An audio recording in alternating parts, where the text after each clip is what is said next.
Hello everyone, good morning to all of you and welcome back on our YouTube channel SKV Mantu sir. So dear viewers, आज हम लोग पढ़ेंगे electron के गुण के बारे में, क्योंकि इससे पहले हम लोगों ने इलेक्ट्रॉन का खोज पढ़ा था। आज हम लोग पढ़ेंगे इलेक्ट्रॉन के गुण। इलेक्ट्रॉन के गुण में हम लोगों को अलग अलग टॉपिक को देखना है कि किस प्रकार से जो जे.डी. थॉमसन था वो किस तरीके से इलेक्ट्रॉन के गुण दिया और किस तरीके से इलेक्ट्रॉन को खोजा था, है कि नहीं। तो इलेक्ट्रॉन की खोज हम लोग पढ़ लिए और इलेक्ट्रॉन का आज गुण पढ़ेंगे। तो इलेक्ट्रॉन के गुण में सबसे पहले हम लोगों को पढ़ना है क्या, आवेश द्रव्यमान अनुपात, ठीक है।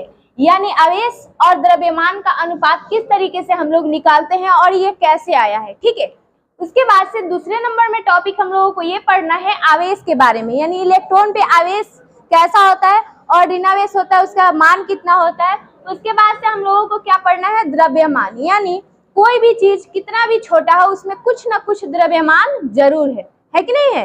जैसे मान लीजिए कि हम लोग दाल चावल आटा वगैरह लेते हैं तो ये सब क्या करते हैं, हम लोग केजी में जोखते हैं, लेकिन वहीं पे केक वगैरह खरीदते हैं तो किस में मापते हैं, पाउंड में मापते हैं। क्यों मापते हैं, क्योंकि उसका भी द्रव्यमान है, उसको हम केजी में माप नहीं सकते क्योंकि वो बहुत ज्यादा क्या होता है, हल्का होता है कि नहीं होता है। उसी प्रकार से एक छोटा सा इलेक्ट्रॉन भी लोगे ना तो उसमें भी क्या होता है। हम लोगों को इलेक्ट्रॉन के गुण में हम लोग क्या पढ़ना है, आवेश द्रव्यमान का अनुपात पढ़ना है, आवेश पढ़ना है और फाइनली क्या पढ़ना है आपको, द्रव्यमान पढ़ना है। पढ़ना है कि पढ़ना है। तो सबसे पहले हम लोगों को आवेश द्रव्यमान का अनुपात पढ़ना है, ठीक है। इसका अर्थ होता है आवेश द्रव्यमान का अनुपात आवेश बटा द्रव्यमान, आवेश बटा द्रव्यमान, यानी आवेश और द्रव्यमान का क्या होना चाहिए, अनुपात होना चाहिए, है कि नहीं। तभी ना हम आवेश द्रव्यमान का आवेश, यानी जब हम लोग क्या करते हैं आवेश और द्रव्यमान का अनुपात लेते हैं तो उसको हम लोग क्या कह सकते हैं, विशिष्ट आवेश भी कह सकते हैं। समझ में आ रहा है। विशिष्ट आवेश का अर्थ भी होता है कि आवेश और द्रव्यमान का अनुपात होना। अच्छा, जे.डी. थॉमसन ने सबसे पहले विसर्जन जो नली लिया था उसको क्या रखा था, वैक्यूम रखा था, यानी खाली रखा था। और उसमें क्या किया था, इन्होंने एक प्रैक्टिकल करके देखा था, यानी एक विद्युत धारा प्रवाहित यानी 10,000 लगभग वोल्ट दिया था और देने के बाद ये पता किया था कि क्या कैथोड से किरणें निकल रही हैं या नहीं निकल रही हैं, और जाकर वो किस पे टकराती थी, ZNS पे, है कि नहीं। और ZNS क्या होने लगता था, चमकने लगता था। लेकिन वहां पे उन्होंने थोड़ा सा चुंबकीय प्रभाव और विद्युतीय प्रभाव को छोड़ा था। तो उसको समझने के लिए उसने क्या लागू किया, आवेश द्रव्यमान का अनुपात, ठीक है। इसने क्या किया कि एक इस तरीके से स्ट्रक्चर लिया और इस नली में उन्होंने क्या किया, विद्युत और चुंबक का दोनों प्रभाव रखा, ठीक है।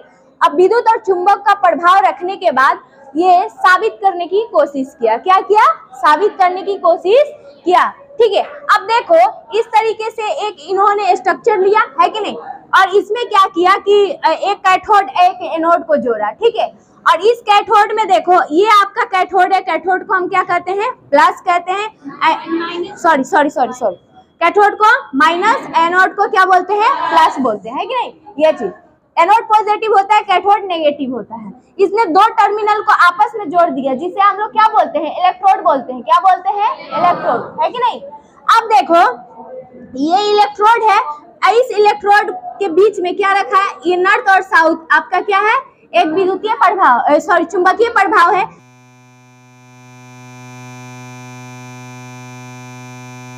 ये अच्छा एक चीज है कि जब ये विद्युत धारा प्रवाहित करेगा तो जब चुंबकीय प्रभाव नहीं रहेगा और विद्युतीय प्रभाव नहीं रहेगा तो जो किरणें वो कहाँ जाएंगी, विचलित नहीं होगी। इसका अर्थ होगा कि इधर और ना उधर, ये कहाँ जाएंगी, सीधे जाएंगी, क्योंकि इसमें ना कोई विद्युतीय प्रभाव है और ना ही कोई चुंबकीय प्रभाव है। यानी जो हम लोग इलेक्ट्रोड लिए है ना वो एक प्रकार का धातु है, और धातु में क्या होता है ना, इलेक्ट्रॉन उपस्थित होता है। जब हम लोग इसमें विद्युत धारा प्रवाहित करते हैं इसके इलेक्ट्रॉन क्या होने लगते हैं, बहने लगते हैं, कि नहीं, एक धारा के साथ।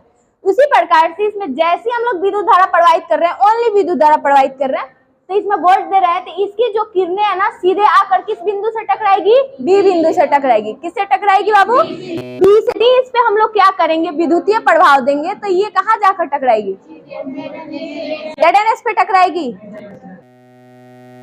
सीधा जाएगी, के बिंदु से टकराएगी। आप देखो में आपका क्या है, ऊपर में आपका विद्युतीय प्रभाव दिए हैं। आपका जो कैथोड है तो वो कहाँ जाएगा ये बताओ, ए पर टकराएगा या सी पर टकराएगा?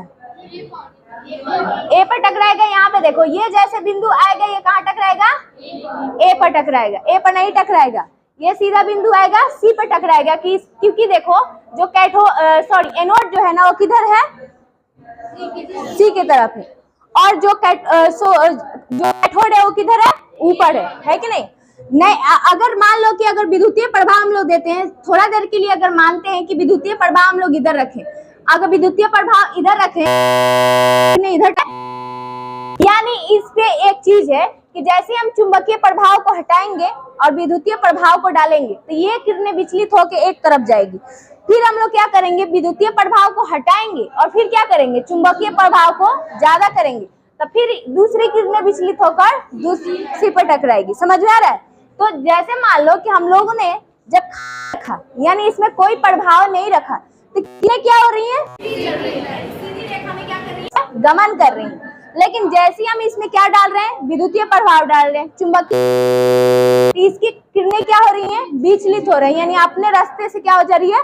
भटक जा रही है, यानी इधर से उधर हो जा रही है।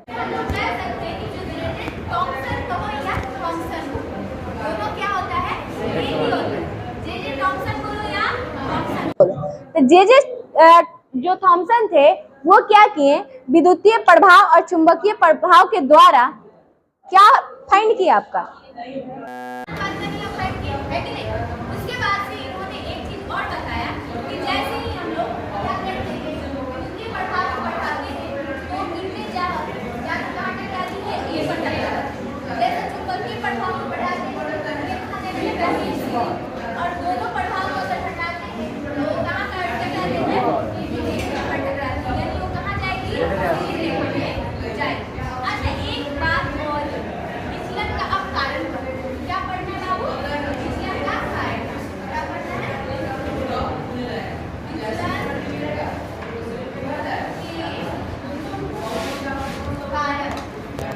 है कि नहीं? अब विचलन के कारण क्या क्या हो सकता है? अच्छा एक बात बताओ कि ऋणावेश यानी ऋणावेश जो कण होगा अगर अधिक होगा तो वो विचलन होने का चांसेस उसका क्या है? ज्यादा है।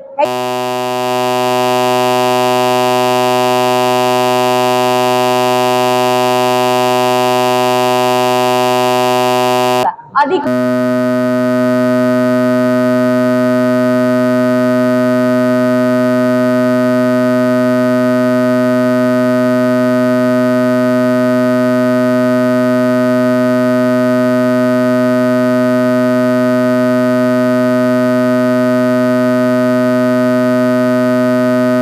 विचलन ज्यादा होगा, यानी जब द्रव्यमान कम हो जाए ऋणावेश कण का तो उसका विचलन क्या होगा? ज्यादा होगा। और द्रव्यमान ज्यादा हो जाए तो विचलन क्या होगा? कम होगा। समझ में आ रहा है? द्रव्यमान कम हो तो विचलन ज्यादा, और द्रव्यमान ज्यादा तो विचलन कम होगा। तो कारण 2 हो गया। तीसरा कारण इसका क्या हो सकता है?